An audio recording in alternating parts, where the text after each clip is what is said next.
because we are way out of time.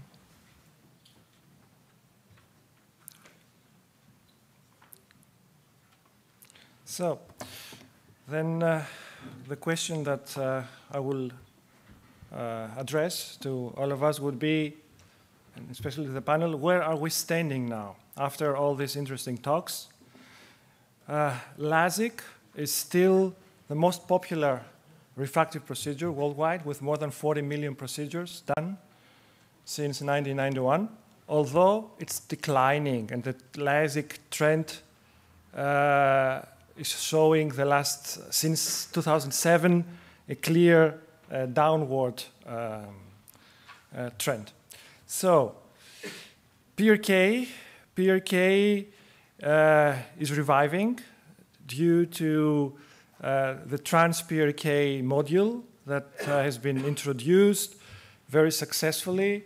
More than 1.5 million trans-PRK procedures have been performed the last 10 years.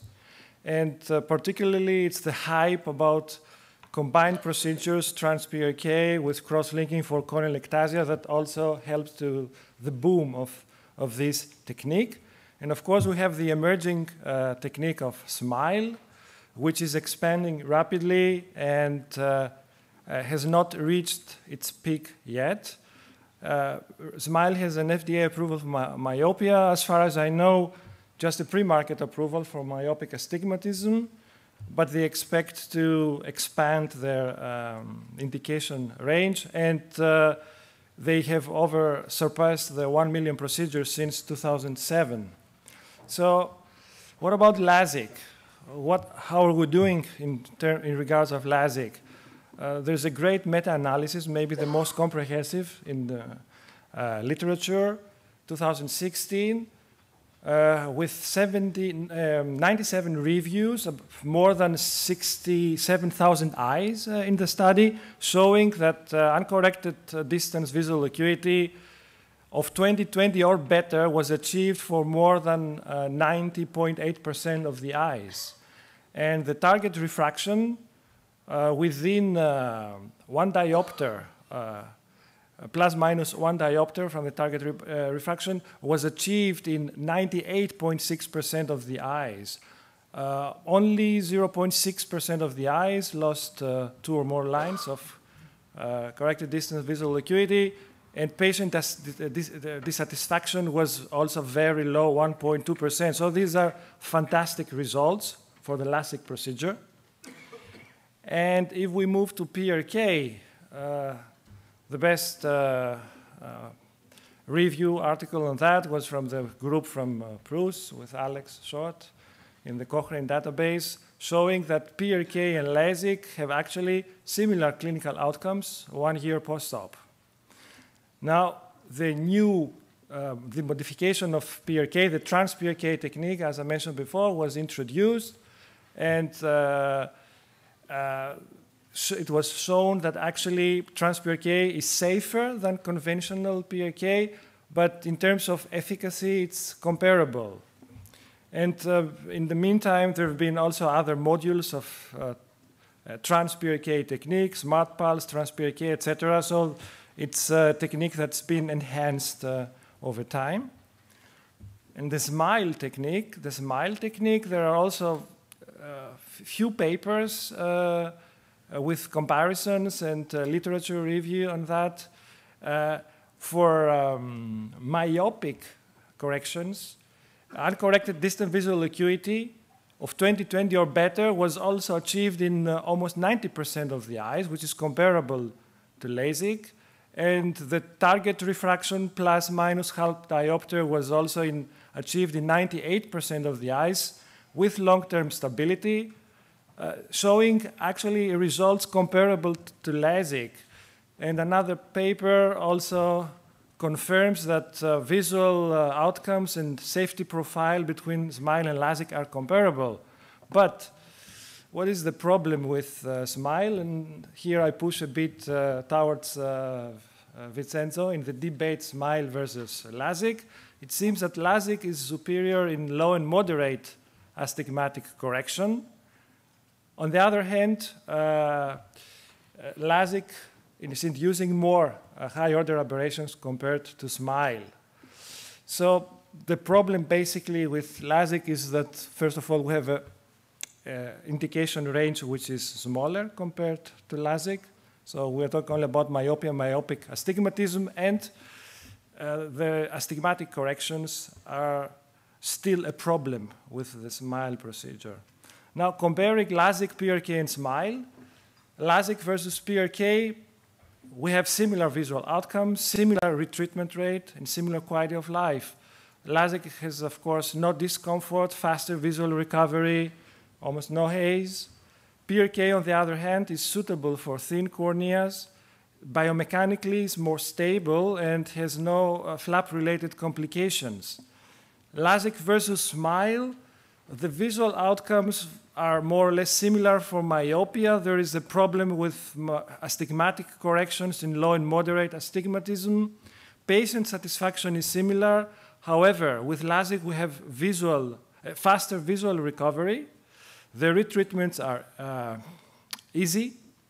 And yes, the superiority for astigmatic corrections. The SMILE is biomechanically more stable and has no dry eyes. What about complications? Corneal ectasia is rare, but it occurs, and it seems that the higher incidence is with LASIK procedures.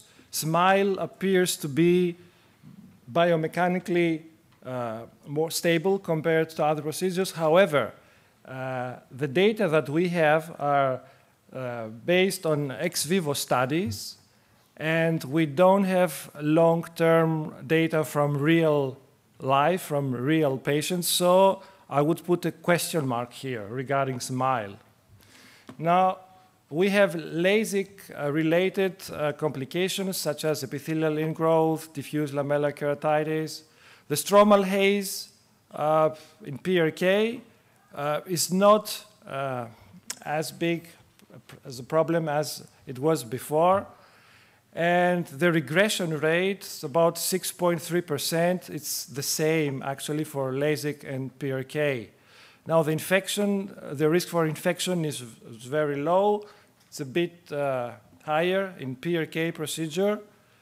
And the dry eye problem, which is actually the one of the major complications in laser refractive surgery, is higher in LASIK, less in PRK, and almost zero in SMILE.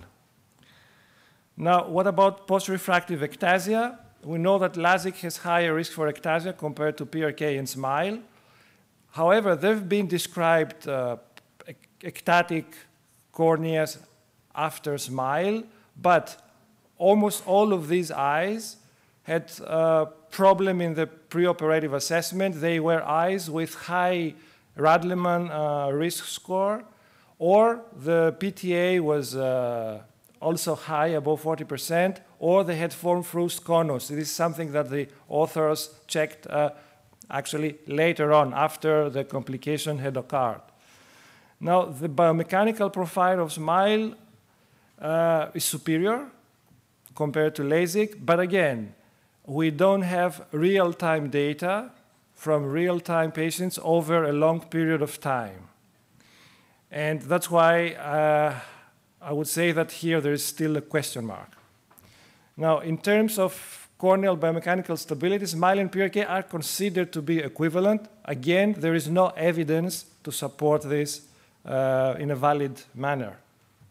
What about dry eye syndrome? In LASIK, this is actually the major reason why patients are complaining, and most of the patient blogs where they describe their no LASIK again, or I regret for having done LASIK, they are referring actually to this dry eye syndrome post-procedure. In SMILE, the incidence is low, and there's a good reason for this. In LASIK, when we create the flap, we cut more than 90% of the subbasal nerve plexus of the cornea. On the other hand, the SMILE incision is excising only 10% of the corneal nerves. So there's a huge difference there. Moreover, the smile lenticle, which is extracted, is beneath the subbasal corneal nerve plexus. So we leave more or less an intact corneal innervation after smile.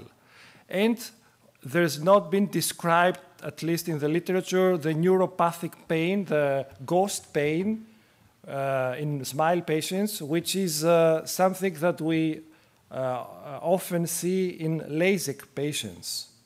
We can discuss about it later, maybe, about this ghost pain in LASIK patients. Now, quality of vision. There's an excellent study from Solomon describing, actually, it's a meta-analysis, 309 studies over a long period of time. And it seems that the satisfaction rate for primary LASIK is 95.4%. It's a fantastic number. And surprisingly, for me, the patient satisfaction after myopic LASIK was a bit less compared to hyperopic LASIK. Now, there are very few data on patient-reported outcomes for SMILE, but still the satisfaction rate is high, 95%. Now, during SMILE, patients experience the procedure experience more discomfort. However, the post-op satisfaction is comparable to that with LASIK. And the retreatment rate, regarding retreatment rate, the retreatment rate seems to be less in SMILE, but big question mark, what kind of retreatment if required? So that's another point for discussion. Now, what can we do better? So let's see what we have. We have actually a problem in the hyperopic corrections, where a high number of eyes have a loss of 2 or more lines of vision compared to myopic corrections.